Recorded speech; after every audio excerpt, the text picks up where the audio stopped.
बार फिर स्वागत है हमारे विशेष कार्यक्रम संवाद में। जैसा कि आपको पता है कि हम अपने इस विशेष कार्यक्रम संवाद के माध्यम से राजनीतिक, प्रशासनिक, शिक्षा आदि क्षेत्रों से जुड़ी हस्तियों से करते हैं मुलाकात, करते हैं संवाद और पूछते हैं उनसे जनता के सवाल जनता के लिए। तो ऐसे ही आज हमारे साथ हस्ती है, आज हमारे साथ हैं 1980 से 2008 तक 4 दशक तक निर्बाध गति से समाज के क्षेत्र में अपना स्थान बनाया जिन्होंने। अगर सफर की शुरुआत करें तो टीचर एसोसिएशन से 1993 से 94 के संयुक्त सचिव और रूटा के प्रवक्ता रहे। राष्ट्रीय सेवा योजना के कार्यक्रम अधिकारी रहे 1993 से 1997 तक। अगर बात करें तो 2001 से 2005 तक एनएसएस के कोऑर्डिनेटर रोहिलखंड यूनिवर्सिटी के रहे बरेली के, और 2006 से 2008 तक उत्तर प्रदेश शासन के उच्च शिक्षा विभाग राष्ट्रीय सेवा योजना के स्टेट के ओएसडी रहे, स्टेट के ओएसडी रहे। 2009 में शासन से लौटने के बाद 2010 में मुरादाबाद जनपद की बाल कल्याण समिति के अध्यक्ष व प्रथम श्रेणी के जुवेनियल मजिस्ट्रेट, और 2016 से 2018 तक एमएच पीजी कॉलेज के प्रिंसिपल रहे।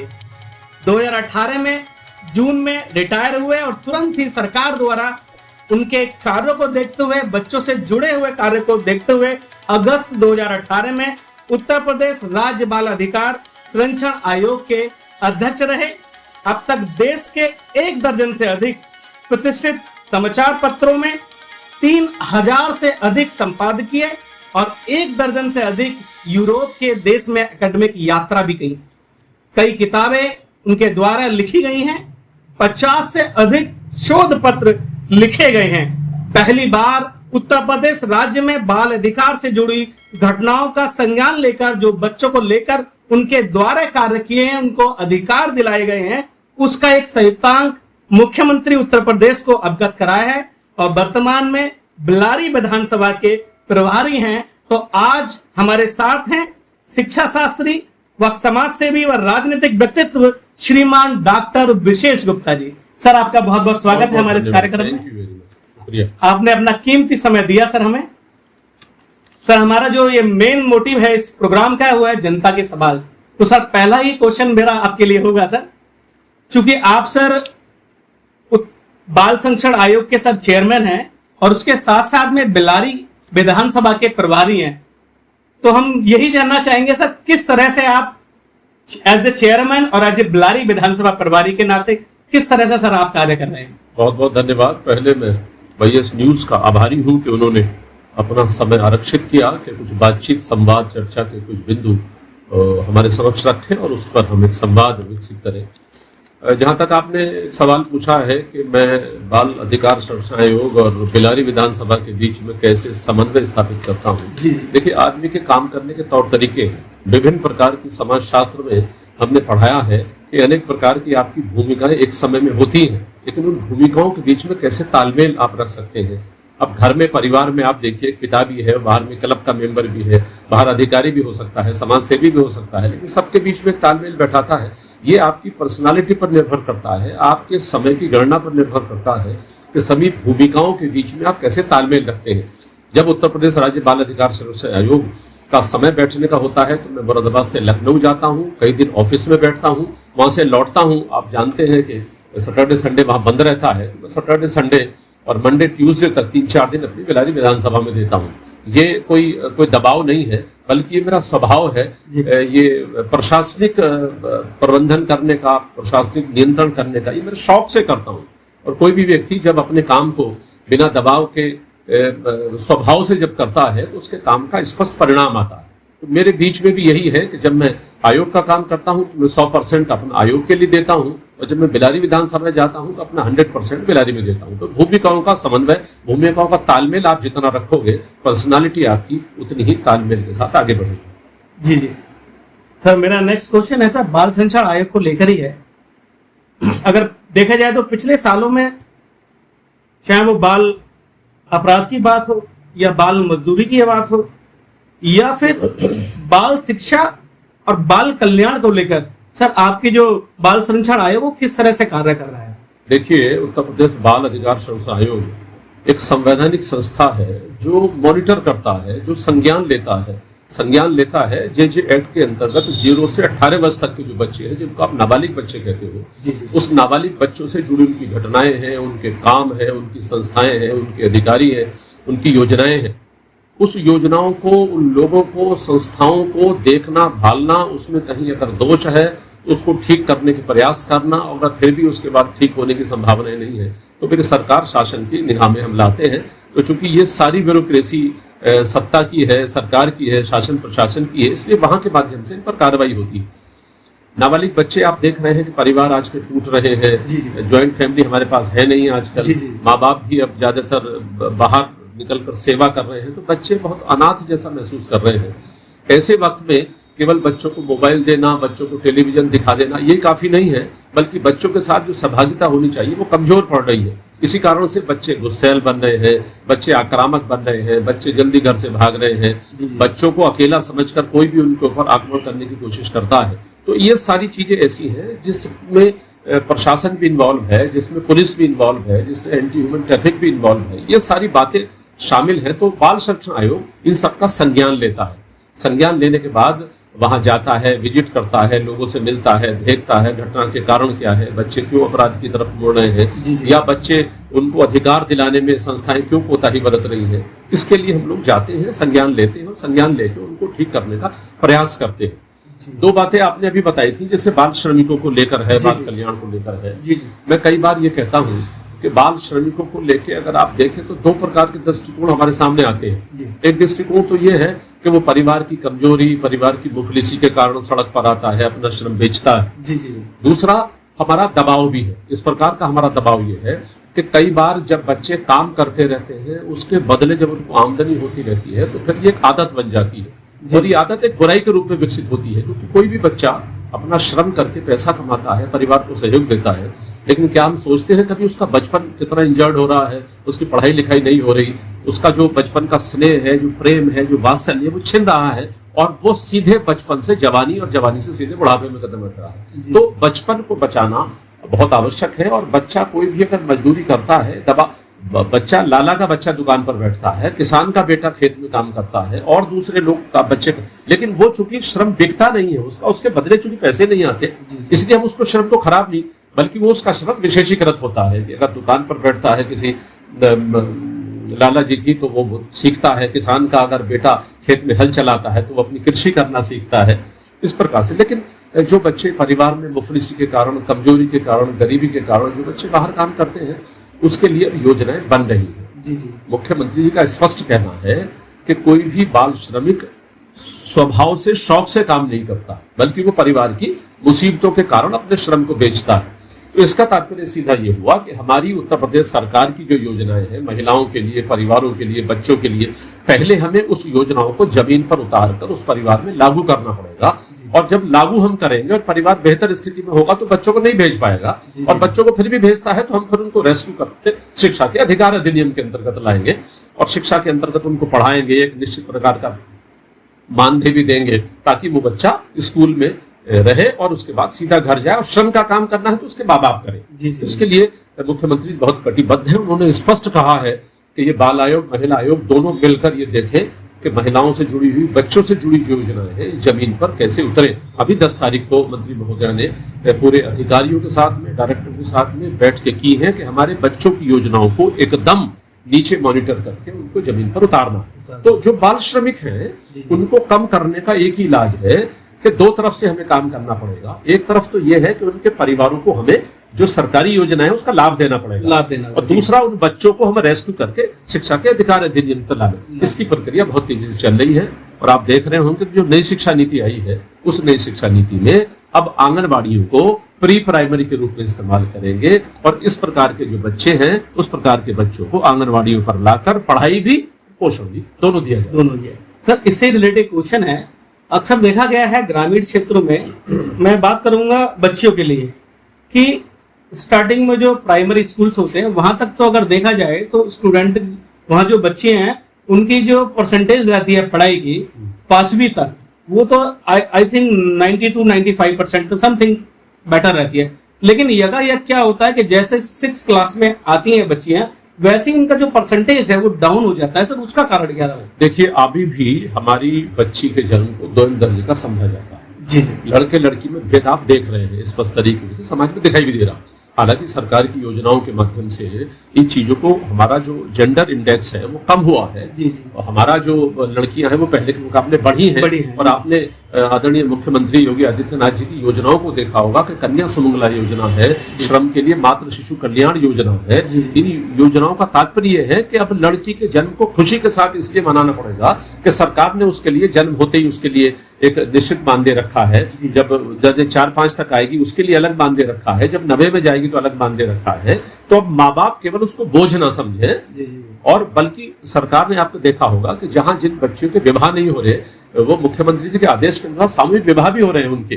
और जो अभी ये मुख्यमंत्री बाल सेवा योजना आई है, उसमें हमारे जो बच्चे कोविड में अनाथ हो गए थे या निराश्रित हुए थे, ऐसे बच्चों को पढ़ाई लिखाई के साथ में जो बेटियां हैं उनके लिए 1,01,000 रुपए का अलग से अनुदान देने की बात है जब वो 18 वर्ष की बनेंगी। तो मेरा तात्पर्य है कि जो 2 दर्जे का हमारी बेटियों को समझा जाता है, वो हमारी बेटी पढ़ाओ बेटी बचाओ अभियान है, कन्या सुमंगला योजना है, ये ऐसी योजना है जिसके माध्यम से माँ बाप ने अब परिवार में लड़की को बोझ न समझ के एक ऐसा रचनात्मक एक व्यक्तित्व माना है कि हमारे घर में लड़की अगर जन्म होगी तो लक्ष्मी का जन्म होगा, और सरकार भी उसको पूरे तरीके से पोषक बनकर सामने आ रही है। जी सर, एक कोविड से रिलेटेड क्वेश्चन है।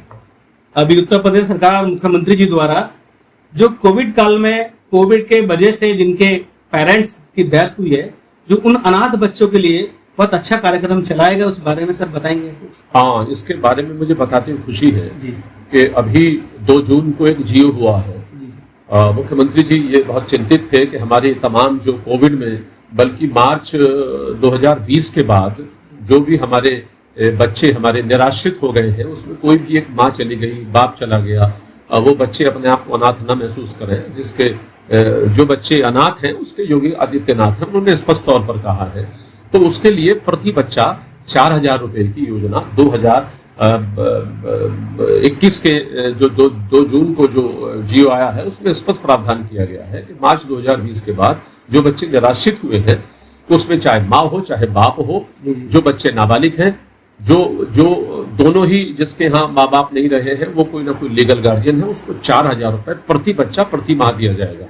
और मुझे ये खुशी है कहते हुए कि उत्तर प्रदेश सरकार पहली सरकार है जिसने मुख्यमंत्री बाल सेवा योजना के अंतर्गत 4,050 बच्चों का पैसा 486 लाख यानी 4,86,00,000 रुपए उन बच्चों का ट्रांसफर कर दिया है। 3 महीने का 1 साल यानी एक बच्चे का 12,000 रुपए एक साथ ट्रांसफर किया गया है। इसलिए आप देख रहे होंगे कि मुख्यमंत्री जी ने स्पष्ट तौर पर यह कह रखा है अब आगे भी कि ये बच्चे जो हमारे छोटे बच्चे हैं अगर बिल्कुल निराश्रित हैं तो हमारे पास बाल गृह हैं 5 कम से कम, कानपुर है, रामपुर है, इलाहाबाद है, कानपुर है, लखनऊ है, इस प्रकार के 4-5 जो हमारे बाल गृह में पढ़ेंगे। और नहीं तो वो लीगल गार्जियन, कोई बहन हो सकती है, चाची हो सकती है, भाभी हो सकती है, ऐसे बच्चे पल रहे हैं हमारे। उसके साथ जो बच्चे हमारी 8-9 या जो बच्चे हमारे 9वीं में 11वीं 12वीं में, उनको आपने देखा होगा कि लैपटॉप दिए गए हैं, उनको टैबलेट दिए गए हैं, बांट दिए गए हैं सभी को। और जो बेटी हमारी विवाह के लायक हो रही है 18 वर्ष तक, उसका भी जियो लागू हो गया है। उसमें 1,01,000 रुपए मुख्यमंत्री जी ने जो योजना हमें दी है सबको, उसके लिए बहुत बड़ा सहारा परिवार के लिए 1,01,000 का हो गया है। और इसके लिए जो श्रम से जुड़े हुए बच्चे हमारे हैं, उनके लिए हमारे पूरे प्रदेश में 18 अटल आवासीय विद्यालय, और लड़कियां हमारी कस्तूरबा गांधी, आप देखते होंगे बिलारी जाते आते रास्ते में कस्तूरबा गांधी जो हमारा आवासीय विद्यालय है जिसमें 6 से 12 तक की बच्चियां पढ़ती, उसके लिए प्रावधान कर दिया गया अलग से। तो इतनी बड़ी योजना जो पूरे प्रदेश के लिए बल्कि दूसरे प्रदेशों के लिए भी एक मॉडल बन रही है कि जो हमारे 4,000 रुपए प्रति बच्चा प्रति माह ऐसे अनाथ निराश्रित बच्चे को देने की योजना बनाई है। उससे तमाम परिवारों की सुरक्षा बनी है, बेटियों की सुरक्षा हुई है, बच्चों की सुरक्षा हुई है। वो बच्चे, उनका स्वास्थ्य है, उनका पोषण है, उनकी शिक्षा है, तीनों मुद्दों पर सरकार उसको मॉनिटर कर रही है बराबर। और उसको बराबर आगे भी योजना ये है कि जो नॉन कोविड से बच्चे हमारे अनाथ हुए हैं, इसके लिए तो हमें RT-PCR की जरूरत पड़ती है, लेकिन हमारे पास तमाम ऐसी बातें भी आई है जिसमें जो बच्चे कोविड काल में अनाथ हुए हैं लेकिन उनके पास सर्टिफिकेट नहीं है, ऐसे का योजना भी मुख्यमंत्री जी बहुत चिंतित है इसको लेकर। और उसको लेकर भी हमारी योजना आ रही है। न केवल ये बल्कि हमारी जो महिलाएं निराश्रित हो गई हैं उनके लिए भी मुख्यमंत्री जी चिंतित हैं, और बहुत जल्दी आप किसी दिन उस योजना की घोषणा सुनेंगे। जी सर मेरा क्वेश्चन है प्रदेश की राजनीति से को लेकर। तो 2022 में विधानसभा चुनाव आ रहे हैं, तो भाजपा का क्या सर स्टैंड रहेगा और भाजपा कितनी सीटें जीत रही है? देखिए, कुल मिला के आप देखिए 4.5 साल का जो पूरा इतिहास है हमारी सरकार का, और योगी जी के नेतृत्व में पूरे वरिष्ठ लोगों के साथ में, वो चाहे कोविड काल रहा हो, वो चाहे किसान रहे हो, महिलाएं हो, बच्चे हो, श्रमिक हो, सबके लिए इतनी अधिक योजना न केवल प्रदेश की बल्कि माननीय हमारे प्रधानमंत्री जी नरेंद्र मोदी जी के केंद्र के द्वारा तमाम ऐसी योजनाएं हैं जिस योजनाओं का लाभ उत्तर प्रदेश के समाज के कमजोर गरीब आखिरी छोर पर खड़े लोगों को मिल रहा है। देखिए, शौचालय का मामला हो सकता है, वो बच्चे किसान निधि हो सकती है, वो उज्ज्वला योजना हो सकती है, वो तमाम चाहे खाद का हो, चाहे वो सब्जियों का हो, चाहे वो अपने धान तुलने का मामला हो, चाहे वो किसानों के गन्ने के ऋण का मामला हो, इतनी अधिक योजनाएं हैं। मैं अभी बार बार जब अपने विधानसभा क्षेत्र बिलारी में जाता हूं तो मैं देखता हूं कि उस गांव में, हर गांव में 90-95% लाभार्थी हैं। तो कहीं पूछ लीजिएगा, चाहे वो सड़कों का जाल हो, चाहे हमारे हवाई जहाज बनने का मामला हो, चाहे वो हमारे हवाई अड्डों का मामला हो, ये सारी इतनी सुखद अनुभूतियां हैं जिसके आधार पर लोग अब भाजपा की तरफ आकर्षित हो रहे हैं। तो मुझे उम्मीद है कि हम 300 के पार जाएंगे, शर्तिया, क्योंकि हर आदमी हमारे पक्ष में है, किसी का बिना जाति के, बिना धर्म के, बिना रंग के। हमने जो सरकार ने काम किया है वो हर वर्ग के लिए काम किया है, उसमें किसी का कोई भेद नहीं है। तो सबका विकास और सबका विश्वास लेकर, हम सबका साथ लेकर जब आगे बढ़ रहे हैं, तो उम्मीद है कि हम 300 के पार शर्तिया जीते और भाजपा फिर एक बार से दोबारा से सरकार बनाए। सर, आप बिलारी विधानसभा के प्रभारी हैं, तो बिलारी विधानसभा में क्या संभावनाएं देखते हैं सर? क्योंकि अभी पिछले 3 बार चुनाव हुए हैं और तीनों बार समाजवादी पार्टी के ही विधायक हैं इस समय भी, तो सर क्या संभावनाएं? देखिए, बिलारी का जो पक्ष है वो भाजपा के पक्ष में है जी। जो वोटों का रुझान है, जैसे जैसे मैं गांव में जा रहा हूँ, मंडलों में जा रहा हूँ, लोगों से मिलता हूँ, लोगों को देखता हूँ, तो निश्चित तौर पर मुझे लगता है कि पूरा का पूरा जो पक्ष है वो भाजपा के पक्ष में है। पिछले दिनों कुछ कारण रहे होंगे, हमारा प्रबंधन हमारा कमजोर हो सकता है, हमारा वहाँ का बूथ का मैनेजमेंट हमारा थोड़ा कमजोर हो सकता है, हमारे मंडल थोड़ा वीक हो सकता है, लेकिन जब से मैं पिछले 5-6 महीने गया हूँ मैंने देखा है कि हर वर्ग मेरे साथ आ रहा है, हर लोग मेरे साथ आ रहे हैं, हर बच्चे हैं, महिलाएं हैं, किसान हैं। मैंने जाके वहाँ योजना, जैसे कुछ गांव में मुझे पता लगा कि वहाँ विधवा पेंशन की आवश्यकता है, वो मैंने बिलारी में शिविर लगवाया। मुझे आवश्यकता है कि वहाँ मेरा वृद्धावस्था पेंशन उनको मिलनी चाहिए, उसके लिए हमने लगाया। ब्लॉक में जो प्रॉब्लम थी मैंने बराबर फोन कर करके लोगों को उनकी समस्याएं दूर की, पुलिस से जुड़ी जो समस्याएं थी लोगों की दूर की है। प्रशासनिक लेवल पर हम लोग काम कर रहे हैं, हम गांव में जा रहे हैं, समस्याएं सुन रहे हैं, उनकी समस्याओं को हल कर रहे हैं। तो चारों तरफ आप देख रहे हैं, चाहे वो बिलारी की रोड का मामला हो, चाहे वो वहाँ गाँव में सड़कों का मामला हो, प्रकाश का मामला हो, आप देख लीजिए, खुद में आके घूम कर देखिए कि वो भाजपा के पक्ष में है, मुख्यमंत्री जी के पक्ष में है।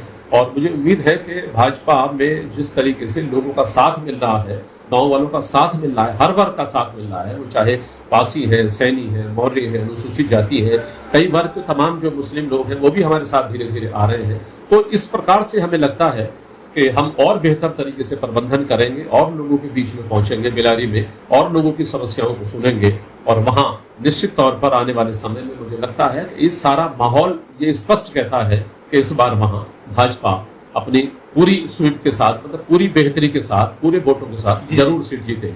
जी जी सर, चर्चा परिचर्चा का दौर जारी रहेगा। लेते हैं एक छोटा सा ब्रेक के बाद हमारा संवाद कार्यक्रम जारी रहेगा, तो देखते रहिए आप YIS education present computer IT education, software and hardware courses, programming languages, advanced accounting, समय समय पर personality development programme, group discussion, English spoken, communication, table manner व इंटरव्यू को लेकर स्पेशल सेशंस, आपके जॉब के लिए बहुत महत्वपूर्ण कोर्सेज। पिछले 15 वर्षों से लगातार कंप्यूटर IT एजुकेशन के क्षेत्र में एक प्रसिद्ध नाम YIS, A future in the present. तो आज ही ज्वाइन कीजिए YIS एजुकेशन, पता station road, Bilari, Moradabad, Uttar Pradesh. Break के बाद आपका एक बार फिर स्वागत है हमारे विशेष कार्यक्रम संवाद में। हमारे साथ जुड़ी हुई है एक प्रसिद्ध राजनीतिक व सामाजिक व शिक्षा शास्त्री श्रीमान विशेष गुप्ता जी। सर आपका एक बार फिर स्वागत है। बहुत बहुत धन्यवाद सर। मेरा अगला क्वेश्चन है जी। स्वागत। अल्पसंख्यकों को लेकर अगर मैं बिलारी की बात करूं या सर अवलोकन पूरा किया जाए तो सर बीजेपी को लेकर कहीं ना कहीं अभी तक भ्रम था अल्पसंख्यकों में कि बीजेपी मुस्लिम विरोधी है, और अभी बिलारी विधानसभा की अगर बात करें तो बहुत बड़े लेवल पर लोग मुस्लिम समाज के जुड़े हैं। तो सर क्या कहना चाहेंगे इस बारे में? देखिए, पिछली सरकारों ने एक ऐसी तुष्टीकरण की राजनीति शुरू की है जिसके अंतर्गत उन्होंने अलग अलग सेक्टर बना दिए। सत्ता कब्जाने के लिए अलग अलग जातियों के धर्मों के जो सेक्टर बने थे, भारतीय जनता पार्टी ने उन सभी को तोड़ा। जब मोदी जी सबका साथ सबका विकास सबके विश्वास की बात करते हैं तो आज तक, चाहे वो पुरानी सरकार 5 साल की रही हो और चाहे वो अब 2 साल का कार्यकाल रहा हो, इन पीरियड में, इस समय में आप कभी नहीं देखेंगे कि कभी मुस्लिमों के इस्लाम के खिलाफ कभी कोई बात हुई है। जो योजना है वो सभी के लिए, चाहे महिलाओं की, बच्चों की उज्ज्वला योजना की बात हो, किसानों की किसान निधि की बात हो, चाहे वो शौचालय की बात हो, चाहे वो खाते खुलने की बात हो, कोई भी आप योजना ऐसी नहीं है जिस योजना के अंतर्गत आप ये देखो कि केंद्र सरकार या राज्य सरकार ने कभी कोई भेदभाव किया हो। यही कारण है कि जो पिछले दिनों की धारा 370 की बात आई, अब कश्मीर को देखिए, लोग कश्मीर जा रहे हैं, लोगों का विकास हो रहा है। थोड़ी बहुत आतंकवादी गतिविधियों को आप छोड़ दें अगर, तो कुल मिला के लोगों ने वहां राहत महसूस की है कि अब लोग अपना कारोबार कर रहे हैं। जो वहां पर कश्मीरी पंडित थे वो धीरे धीरे लौट रहे हैं, उनकी संपत्ति धीरे धीरे वापस आ रही है, लोगों को वहां नौकरियां मिल रही हैं। जो बच्चे वहां धीरे धीरे स्टोन पेल्टिंग यानी पत्थर फेंकने की जो घटनाएं थी वो भी कम हो गई है। बच्चे अब पढ़ रहे हैं, धीरे धीरे IAS में भी आ रहे हैं, PCS में भी आ रहे हैं। वहाँ तमाम आयोगों से भी लोग जुड़े हैं। वहाँ बच्चों के आयोग भी ने भी काम करना शुरू कर दिया है। शिक्षा का अधिकार अधिनियम भी वहाँ लागू हो रहा है। तो कुल मिला के ये सारा जो माहौल है ये सब मुस्लिमों के पक्ष में जाता है और इससे अल्पसंख्यकों में बहुत सुरक्षा महसूस हुई है। बिलारी में भी आप देख लीजिए, अगर वहां इब्राहिमपुर को आप देखें, जहां पर लंबे समय से प्रधानी पर कब्जा था किसी एक वर्ग का, वो धीरे धीरे उन्हीं के साथियों से टूटा है और वो धीरे धीरे टूटकर भाजपा के पक्ष में आए हैं। वहां भी देख लीजिए, शहर में भी आप देख लीजिए, कुल मिला के चाहे वो 3 तलाक का मामला हो, वो हर जगह उसने मुस्लिम महिलाओं की स्थिति को बेहतर करने के लिए सुरक्षा का वातावरण दिया है।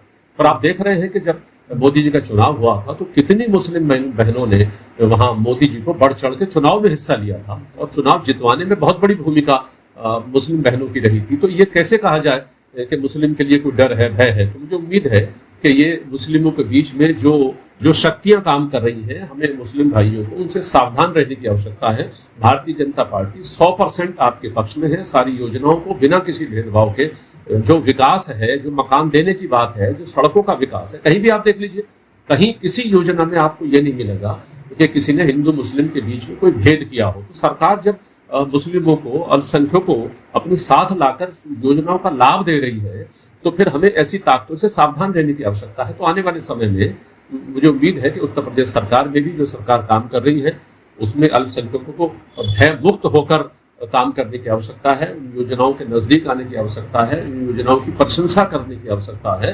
और मुझे उम्मीद है कि ये सब योजनाएं एक प्रकार का अल्पसंख्यकों में सुरक्षा का वातावरण पैदा करेंगी, जिससे हमारे आने वाले समय में, जैसा आपने कहा कि ये हमारे तमाम मुस्लिम भाई जो हमारे नजदीक आ रहे हैं, उसका कारण केवल ये है कि उनको बाकी पार्टीज के मुकाबले हमारा साथ, हमारा विकास, हमारा विश्वास उनको अच्छा लग रहा है और धीरे धीरे हमारी योजनाओं से वो आकर्षित हो रहे हैं, योजनाओं का लाभ भी ले रहे हैं।